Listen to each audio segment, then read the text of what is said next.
Alright, so first video blog starting up. What I'm going to talk about this time is the results from the fights over this weekend on the UFC Fox card. And not going to lie, they weren't that impressive. It kind of wasn't an awesome card, not going to lie. It started off, thought it was going to be a real good card. But Mark Munoz unfortunately got hurt. He had to pull out due to an injury. And kind of shuffled things around a little bit. We had to get some people in on 11 days notice. So for the first fight, it was Damian Maia versus Chris Weidman. And I'm not going to lie, Chris Weidman, I've never heard of him really. But he came in on 11 days, man, and he took it to Damian Maia. But having said that, Damian Maia looked pretty trashy. Pretty weird. The fight, I normally don't put a whole lot into what the fans are thinking because fans are idiots, especially at UFC events. They just want to see some knockouts. But not gonna lie, there was some very warranted boos coming from the stands. This was pretty sloppy. Not a whole lot happening.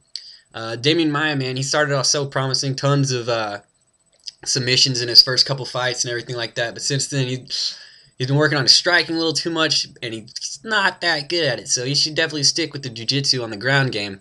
But he turned this into pretty much just a boxing match, and wasn't much of a boxing match, I'll tell you. It was pretty poor on both people's sides, which is unfortunate. But whatever. And so the whole time Weidman was just taking it to him. Maia was not even using his right hand at all. It looked like he was tied behind his back, only going with the left. So it was pretty predictable with what was going to happen. And so it came out to a unanimous decision for Chris Weidman. Of course, I mean, wasn't impressive, but I mean, he got it done. So hey, props to him. And then the second fight was actually one that I was looking forward to quite a bit. It was Michael Bisping versus Chael Sonnen, who is a total tool in my opinion, but he's got some skills, I'm not going to lie. He's the closest anybody's come to beating Anderson Silva, who is the greatest in the ever. So I wasn't really expecting to see much out of this from Bisping, but man, he gave it to him. Nobody would have argued if Chael Sonnen, or nobody would have argued if Bisping won, but it ended up being a split decision for Chael Sonnen. Can't argue with that, though. Even Sonnen was a little worried about it. He knew that he only won one of the rounds, and the first two could have gone either way because Michael Bisping really was able to bring it to him. He was real scrappy. He actually got a lot of fans, it seemed like, just because nobody expected this from him. Nobody expected he'd be doing anything like he did to Chael Sonnen. But so I got some more respect for him. I always liked him. I didn't think he was going to win, but I definitely didn't think he was going to get this close, so mad props to him. But still comes out with Sonnen winning, and looks like he's going to end up fighting Anderson Silva in Brazil sometime, which is what I've been waiting for, so that Anderson Silva will give him a bow to the face, and he's going to knock him out, hopefully. Whatever. And with the main event of the night, it was Rashad Evans versus Phil Davis. And, I mean, Phil Davis, he looks like a freaking comic book superhero for real from the 50s. I'm going to post a link to some of his weigh-in photos. It's just, golly, man, he should be the best one out there, but I don't think he's much of a fighter, man. He doesn't look like he's putting it all behind his punches and everything, and then Rashad Evans had pretty much the same amount of wrestling experience and skill as Davis, so he was just on top of him the whole time, pretty much imposing his will on him. I wouldn't say it was dominant, but I mean, there was no question about who won the fight. Definitely Davis won every single round. Not Davis, I'm sorry. Evans won every single round, that was for sure. But like I said, I never really felt that Davis was in the same league. Never felt that Davis was in the same league as Evan, and it kind of showed.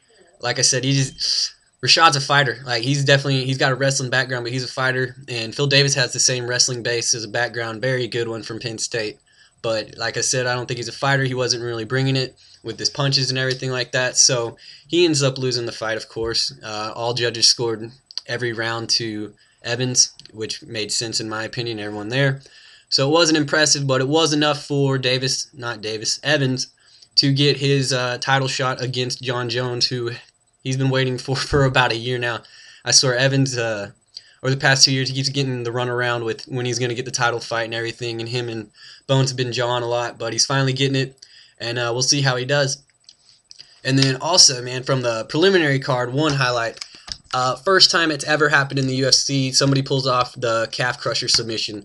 And, man, it looked pretty painful. The guy, it was Charles Oliveira who pulled it off. And, man, he had his guy screaming in pain before he went for the tap out. So, I mean, it was pretty sick. Of course, he got submission of the night.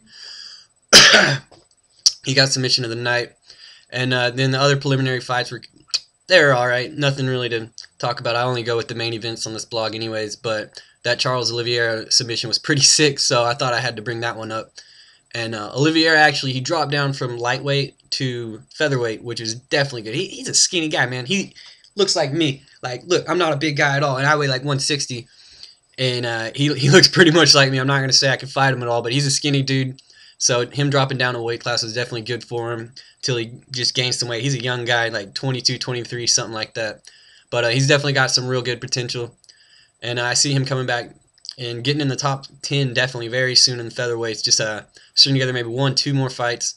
And with that, that's all the results I have for you this week. There is one more fight this week, so stay tuned. I will post it up on my blog, the predictions that I have. Unfortunately, last week I wasn't able to because I was just jacking around, man. Wasn't able to get it. But this week I will, and I've also posted up some power rankings. Check them out. Pretty good. And just stay tuned. I'm going to start blogging a lot more on here, putting some highlights up, things that people actually like, some knockouts, some bows, some freaking knees, whatever. But all right, that's it for this one.